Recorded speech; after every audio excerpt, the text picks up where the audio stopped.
Hello students, let's continue the class on Long Walk to Freedom. That's what Nelson Mandela's Long Walk to Freedom. Page number 19, 20 and 21.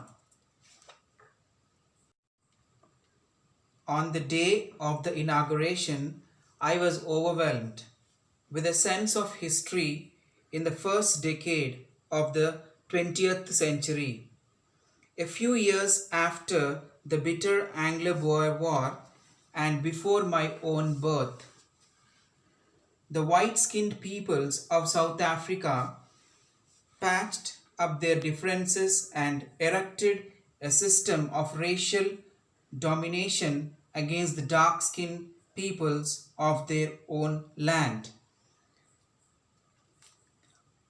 On the day of the inauguration, Mandela was very strong. He became very emotional and his feelings he started expressing, and he even remembered the past days where in South Africa there was a system called apartheid, and that system made the white people dominate the black people or black skinned people, and they were treated in an inhuman way. In the previous classes also, in the previous class also, we even understood that what is an apartheid system and how black people are suppressed by white. And there was a lot of differences between white and black. They were deprived of their basic fundamental rights in their own land, that is South Africa. The structure they created formed the basis of one of the harshest, most inhuman societies the world has ever known. Now, in the last decade of the 20th century and my own 8th decade as a man, that system had been overturned forever and replaced by one that recognized the rights and freedoms of all peoples, regardless of the color of their skin. And here Nelson Mandela says, as a result of this apartheid system, one of the world most brutal inhuman society was born in South Africa. And this system created an atmosphere of extremely cruelty where the white people started suppressing the black. And there was a lot of injustice done to them. That was a particular part of the community, that was black skinned people. He says now where when he is in the 8th decade, now he is in the 8th decade, he says in his own country the entire system that treats humans as humans had been built in irrespective of their color, caste, gender and age, because now in South Africa his government has come into the existence, that is African National Congress has taken the charge. The day had come about through the unimaginable sacrifices of thousands of people whose sufferings and courage can never be counted or repaid.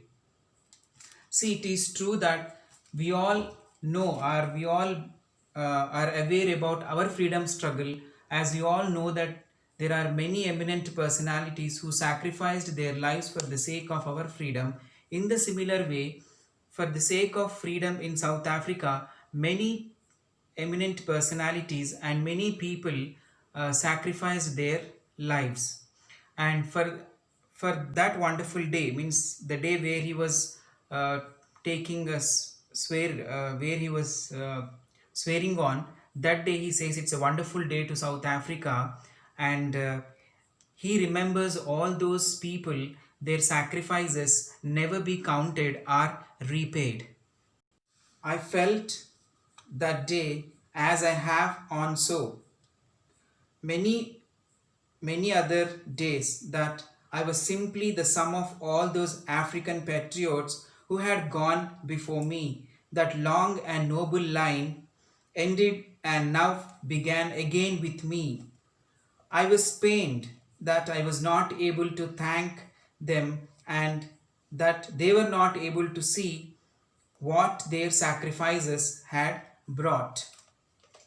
See, it is true that, as just now I said, it's really a great day to South African people, and Mandela wishes that all the African patriots who had gone before him, this line says that who sacrificed their lives for the sake of this freedom, that line ends with him because he raised his voice and raised his voice against white people and gained freedom to South Africa. So that's what he says, the line ends with him. And not only that, it seems the line also begins with him because it's a new beginning to South Africa. The new beginning also starts with him, that is with Nelson Mandela. He was even pained that the great people who sacrificed their lives, they are not there now to see this great day or a great beginning of South Africa. And not only that, he was not able to thank them even, and their sacrifices are never repaid. And not only that, he says that so far hereafter he is going to work in such a way that makes the people feel proud of him. The policy of apartheid created a deep and lasting wound in my country and my people. All of us will spend many years, if not generations, recovering from that profound hurt. But the decades of oppression and brutality had another unintended effect, and that was that it produced the Oliver Thambos, the Walter Sisulu, the Chief Lutless, the Yusuf Dadus, the Bram Fischer, and Robert Sobekwas of our time, men of such extraordinary courage, wisdom, and generosity that their like may never be known again. See, he says the policy of apartheid created a deep scar, if not, it created a big wound that it would take long time or it would take generations together to forget and move on.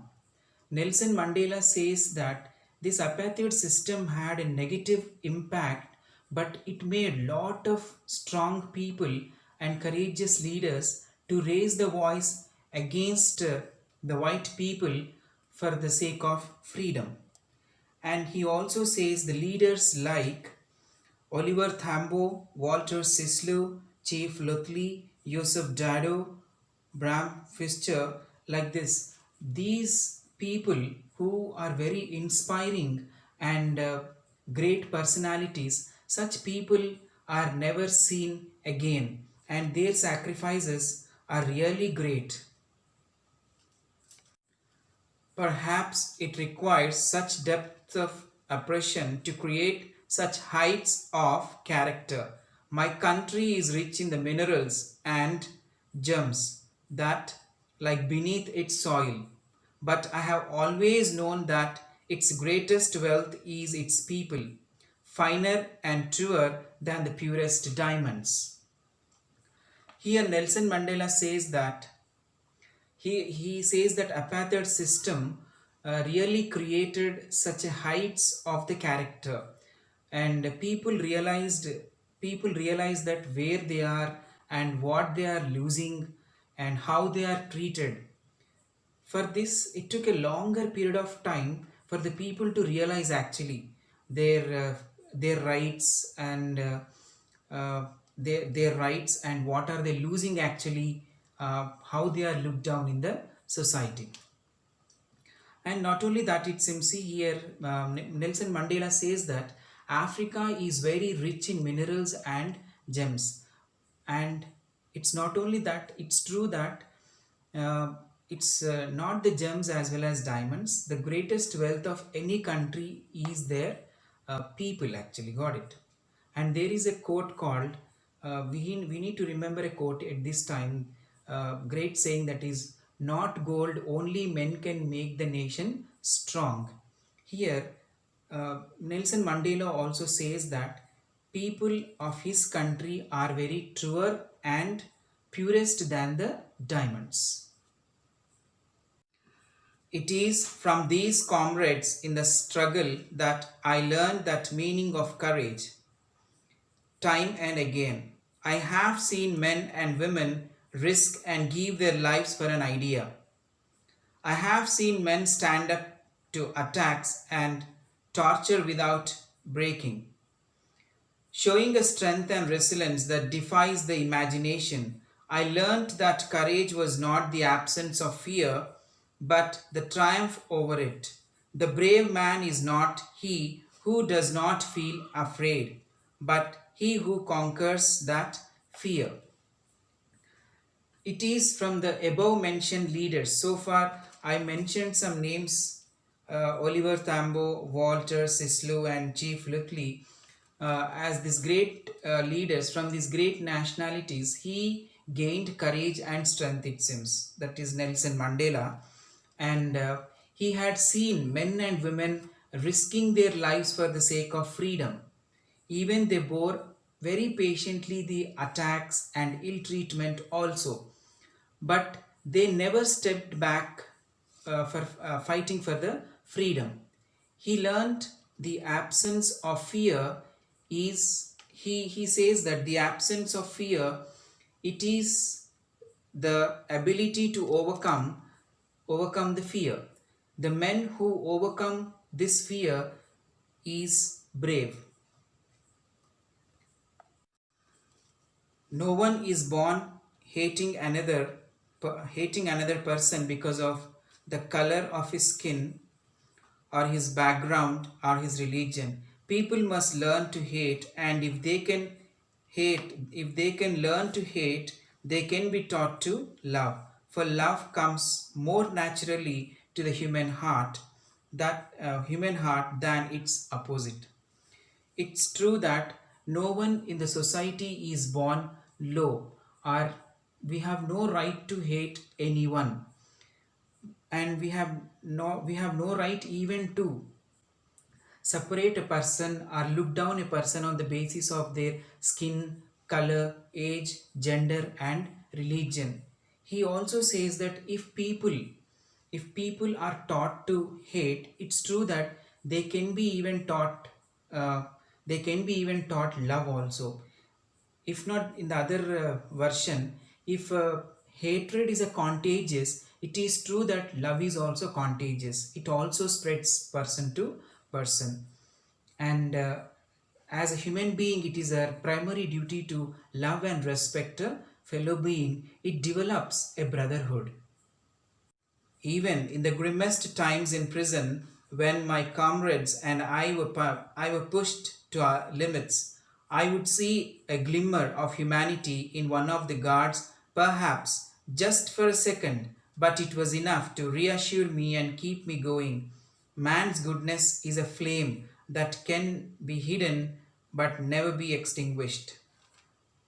Here he says, in most of the miserable and gloomy times, it seems, in the prison, when they were put behind the bars or when they were thrown into the prison, they were treated very brutally where they could not bear. But he says, even in that brutal treatment also, he could see a pinch of humanity, it seems, pinch of humanity in the guard present over there. And he feels that really it's a happy sign. He felt that is enough to keep going him, it seems. If not, it's a positive sign, he says. He believes that goodness in the human being can be suppressed, but it can never be limited.